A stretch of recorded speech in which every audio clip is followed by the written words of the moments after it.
Luffy affronte Scopper Gaban et l'entraînement final des Mugiwara. Ok, on y va. Et après, on part sur la Cross Guild. Par contre, le frérot, si tu m'as mytho, si dans la vidéo il n'y a pas de truc de fou qui me tu manges ton ban. C'est comme ça qu'on est ici. On n'aime pas les escrocs, on n'aime pas les mythos.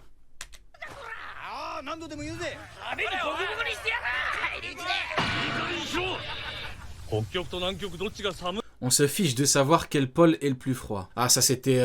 Lui, c'est le... Après Shamrock, le jumeau de Shanks. Là, on a Rayleigh. Là, c'est le jumeau maléfique et moche de Rayleigh. Lui,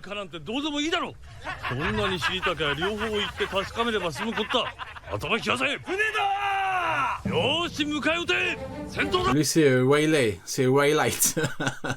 C'est incroyable de se rendre compte à quelle vitesse passe le temps, parce que depuis sa première apparition en 1997, il y a 27 ans, Scopper Gaban... Ah, il est là. Exceptionnel. 2H. Le bûcheron. Pas dinguerie. Apparaît enfin dans One Piece. C'est dingue, c'est incroyable. Jusque-là, regardez la mystérieuse personne qui buvait avec Crocus. C'était une théorie que tout le monde avait en tête. Durant les derniers mois, c'était quelque chose qui était devenu évident, mais jusque-là, c'était une question que tout le monde se posait. 4962 jours séparent ces deux images. Et Ichiro Oda, c'est très bien. Vous imaginez la patience d'Oda?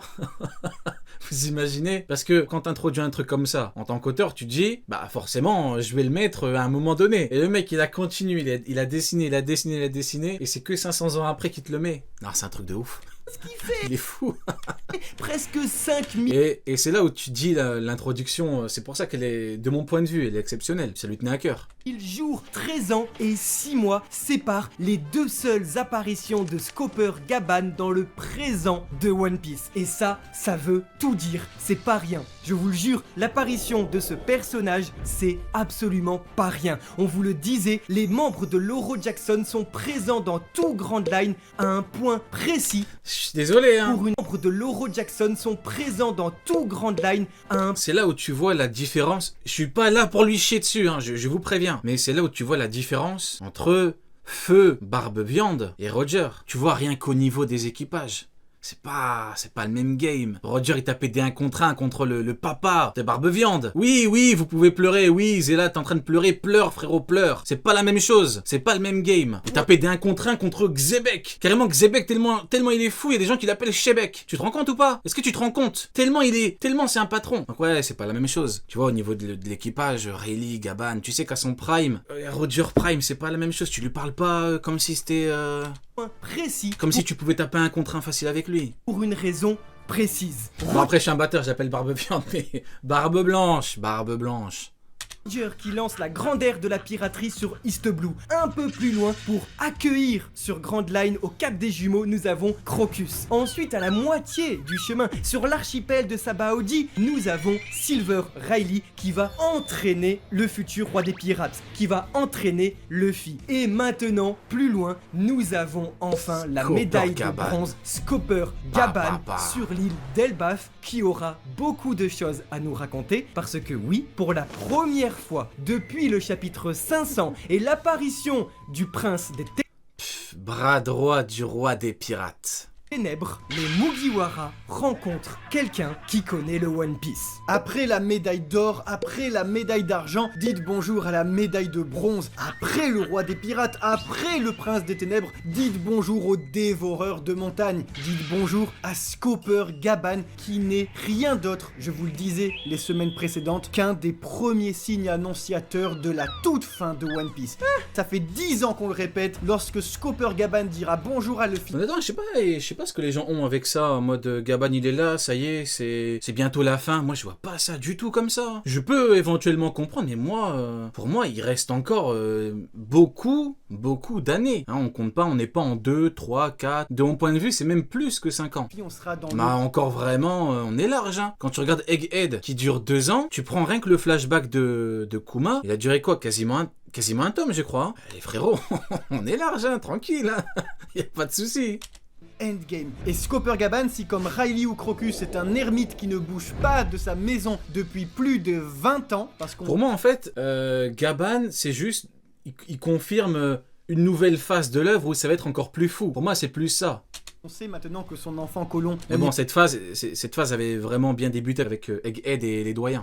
deviendra à 20 piges. Il est plus âgé que Luffy, le petit gars. Regardez, Oda vient à peine de mettre les chevaliers divins, hein, que maintenant. Et c'est pas fini. Joy Boy, flashback de Joy Boy, l'histoire de Joy Boy, la fresque, on en parle ou pas? Les démons, tout le bordel, les armes antiques. Mais il reste... vous inquiétez pas, hein. Sous-entend que Scopper Gaban, là, il est en train de dire bonjour aux ours de Elbaf depuis 20 piges. Et alors, ça veut tout simplement dire qu'il a une mission et que comme tous ses compères de Loro Jackson, il attendait Joy Boy depuis plus de 20 ans. Et ça y est, il est devant lui comme Riley, il le dit, Mugiwara no Luffy, je t'attendais. Alors, nous aussi... D'ailleurs, bon, on parlera de la puissance de Gaban juste après quand il va en Mon parler. bon gars, on t'attendait depuis plus de 27 ans et c'est pourquoi on va faire un rappel chronologique très court, vous allez voir c'est très rapide, de Scopper Gaban dans l'histoire de One Piece pour voir comment Eiichiro Oda le voyait au tout GOAT. début. Je trouve ça super intéressant. Nous sommes le 1er décembre 1997 lors de la toute première année de prépublication de One Piece. C'est tout juste 5 mois et quelques après le début de l'existence de One Piece et Baggy le clown se replongeait dans ses mémoires avec Shanks le roux sur le bateau. Non, le pôle Nord il est plus froid, non c'est le pôle Sud, etc. Et Silver Riley était déjà présent comme une figure d'autorité qui laissait penser d'ailleurs être le capitaine de l'équipage à l'époque. On savait pas qu'ils étaient sur le Loro Jackson. Et alors tandis que ça crée une bagarre générale sur le bateau, et bien sur le pont du navire, on voit un personnage qui est un peu mieux dessiné que les autres. Un personnage qui lorsqu'Eiichiro Oda devait le dessiner devait se dire, lui, si jamais, ça sera un mec un peu plus important que les randoms.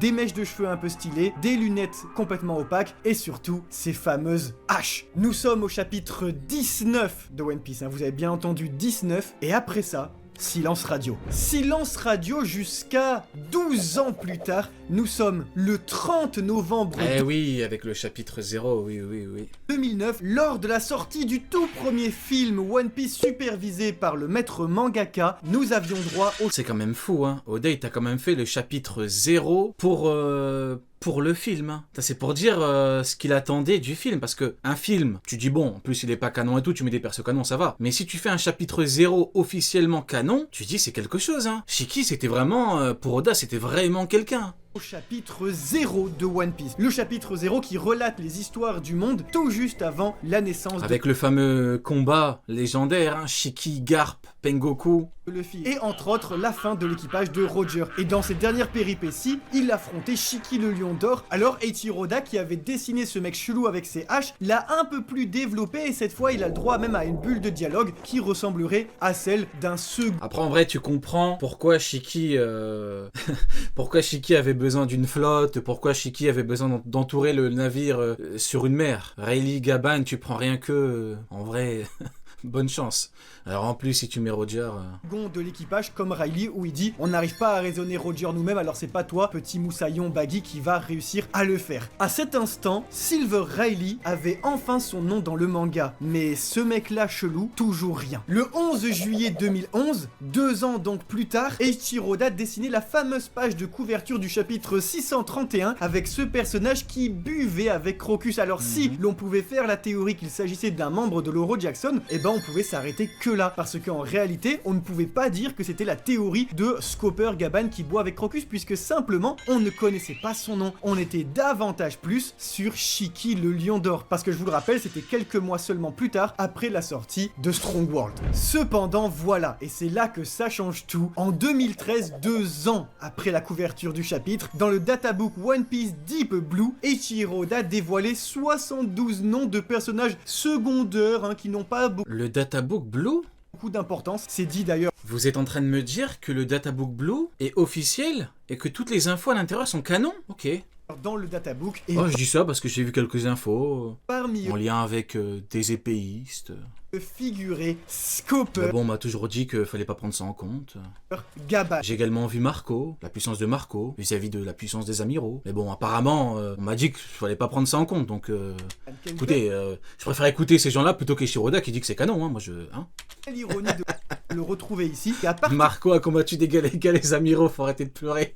de cet instant, les gens se disaient « Ok, Scooper Gaban, c'est peut-être un second de Goldie Roger ». Et alors, il a fallu attendre jusqu'en 2019, au chapitre 965, lors du passé d'Oden Kuzuki, pour retrouver cet homme, Scooper Gaban, donc dans le manga, juste avant que, une semaine plus tard, il soit enfin, pour la toute première fois de One Piece, nommé dans le manga. Et Eiichiro Oda, là, il se rattrape très bien, parce que, comme il sait, c'était quand même il y a 6 ans, il va devoir le réimplanter plus tard dans le récit, alors il fait dire au roi des pirates, Riley, Gaban, je ne vais pas mettre mes 2 meilleurs hommes en Ok, donc là, vous êtes en train de me dire que Oda, dans ce chapitre-là, il officialise encore une fois le Databook Blue. Ok, apparemment m'a menti. danger. Et alors, ça y est, Scooper Gaban devient l'aile gauche du roi des pirates. Jusqu'à 6 ans plus tard, aujourd'hui sur Elbaf, le bon vieux Yassan arrive et se confirme comme étant l'égal de Riley, ok, mais alors du roi des pirates en personne, sans aucun doute pour dire on y reviendra sur les échelles de puissance. Ah, ça va parler des problèmes, les mecs. On y est. Ça va parler de puissance. Je serai donc bien évidemment totalement intraitable. Il est bel et bien le Sanji. Je n'aurai strictement aucune pitié. Ce soir, il y aura du sang. Non, j'exagère, je rigole. Goldie Roger.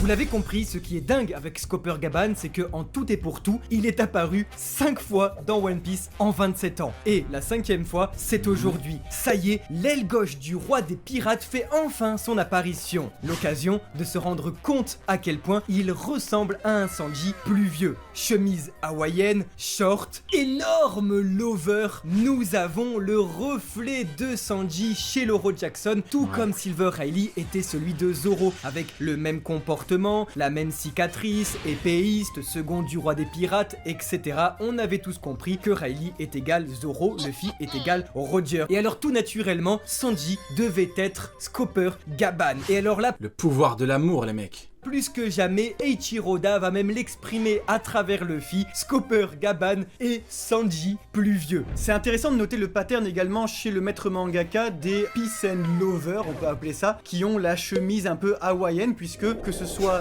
Garp et son Fist of Love, que ce soit Sanji ou que ce soit Tiens, Akainu. Akainu, t'es dedans? T'es dans ça, Akainu? maintenant Gaban, ils ont tous cette même tenue et le short qui laisse apercevoir leurs petits poils de jambes. Impossible donc de ne pas parler du parallèle que ça crée avec Tortue Géniale, mentor au début de Dragon Ball, un vieux avec des petites lunettes rondes, un petit peu pervers, un petit peu fou, Un petit peu beaucoup. en chemise Un petit peu beaucoup. Un petit peu énormément.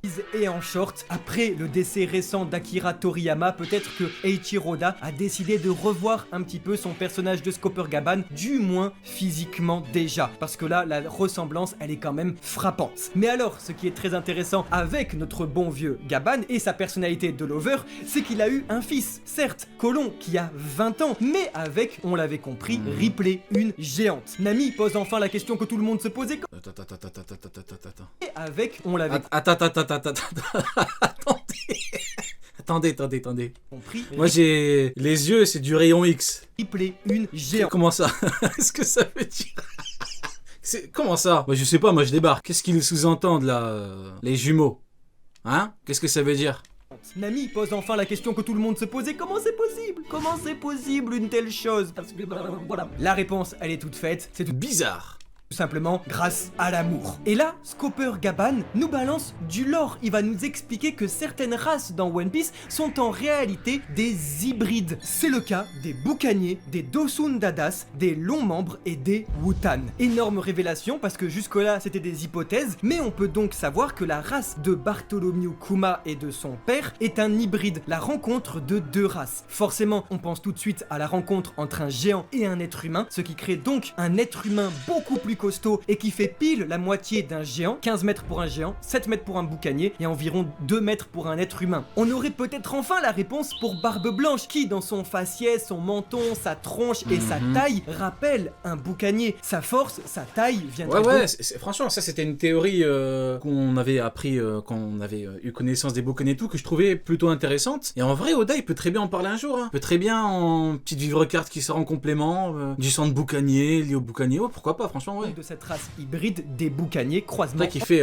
6 mètres 66, ce monstre de Barbe Blanche. Entre les géants et les humains. De l'autre côté... Après, ça peut aussi être un humain qui est une force de la nature comme Big Mom. Hein. On connaît les parents de Big Mom, sont des humains lambda, entre guillemets. Nous avons les Wutan, une race qui est un croisement entre un géant, cette fois-ci, et un homme-poisson. Et nous avons un seul exemple dans One Piece, et c'est sur Longring Longland, durant l'arc du Davi Backfight. Je vous présente Big Pan. Vous l'avez tous oublié, mais il est là depuis le début, et ça fait 20 ans qu'il est précisé qu'il est bien un Wutan, et le seul de son espèce, comme ça, voilà, on n'a jamais eu d'autres où est-ce que ça a été révélé? Big Pan, vous l'avez tous oublié, mais il est là depuis le début, et ça fait 20 ans qu'il est... Ouais, mais ça c'est quoi ça? C'est quoi la source? Quelle est la source de cette révélation? Est-ce que quelqu'un a la source? Est-ce que quelqu'un connaît la source de cette révélation? Je vous le demande, moi je sais pas, je débarque. Ce serait pas par hasard un certain databook?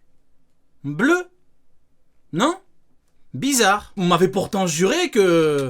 Et préciser qu'il est bien un Wutan, et le seul de son espèce, comme ça, voilà, on n'a jamais eu d'autres mec qui s'énerve tout seul. Explications. Tout ce qu'on sait, c'est que ça...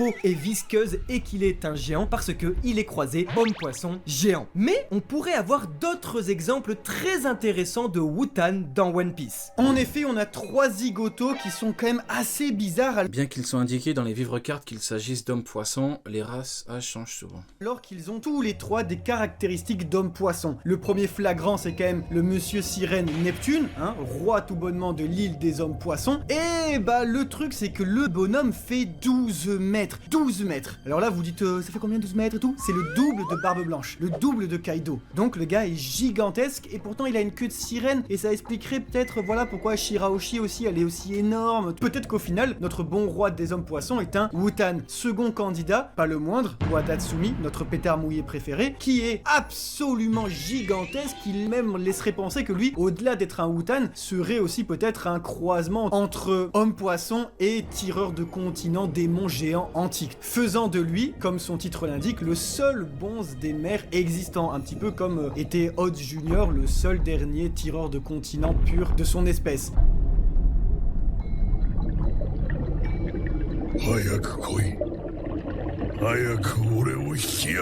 Et enfin, celui qui m'excite le plus, c'est Jack qui, on le rappelle... Celui qui t'excite le plus. Ouais, d'accord. Il avait chaud. Ouais, ce soir, c'est... On est dans un thème très... tous les lecteurs en respirant sous l'eau. C'est chaud ce soir. Après avoir été fracassé excité par Jack. Par Zunesha. Il avait des bronchies, mais franchement, mon bon gâté, quand même, il a pas de queue, il a que dalle, il ressemble... Il a pas de... Ah ouais, ok. Vraiment un humain, et il ressemble... Bah, décidément. Du coup, avec ses 2 jambes, avec sa hauteur énorme, parce que ça, c'est quand même... Tu désires. Vas-y, j'arrête de faire le con, c'est bon. Vraiment très cool.